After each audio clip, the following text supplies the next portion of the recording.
What should I do? Is he really worth all this? I mean, he could cheat on me, walk away from me. I could even be his next victim. He did say he loved me, but what if he breaks my heart?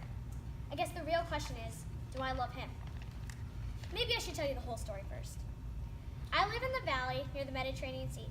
It is filled with sweet-smelling, fresh rare flowers blown by a soft, gentle breeze. Our town has breathtaking scenery. I should know. I've lived there my whole life. In fact, I'm known as the bad girl in town. Some thought I was a widow, a prostitute.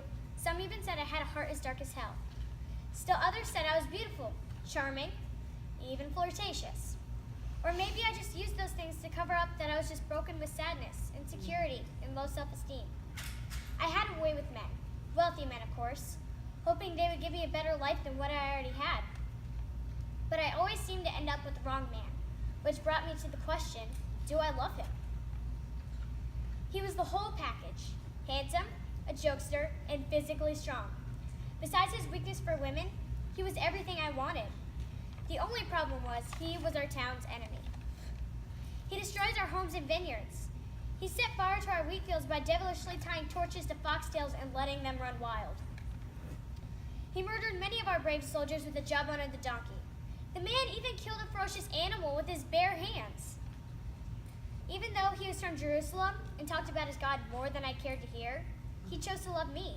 But the question still remained, do I love him? It was a day like any other day until the fed-up and furious Philistine leaders came pounding on my door. I wasn't interested in anything they had to say until they mentioned my Achilles heel, my weakness, my soft spot, silver. We will each give you 1,100 pieces of silver each, they tantalized. All I had to do was hand over my lover, who needed to pay for the destruction he had caused on our town. It seemed the Philistines had discovered my weakness, but still did not know his. Neither did I, for that matter. But for 1,100 pieces of silver, I was willing to find out. The task at hand seemed simple enough, but unknowingly, my lover would not make it easy for me to expose him. In fact, he made me look foolish 3 times. Even my nagging and relentless whining didn't pay off. It was when I questioned his love for me that he finally confessed his most intimate secret. A simple haircut would subdue him. Intuition told me it was odd enough to be true, so I had the Philistines ready to pounce that night as I lulled him to sleep on my lap, his favorite place to sleep, I might add.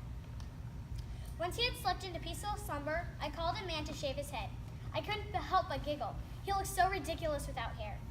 But none of it mattered any longer. I shouted, "The Philistines are upon you!"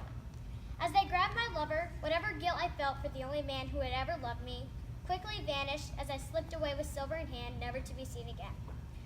My story may be brief, but my impact was extensive. True beauty is reflected in character, and even flawed character can be redeemed. So the question still remains, did I love him? No, I betrayed him. Who am I? My dad. Yeah.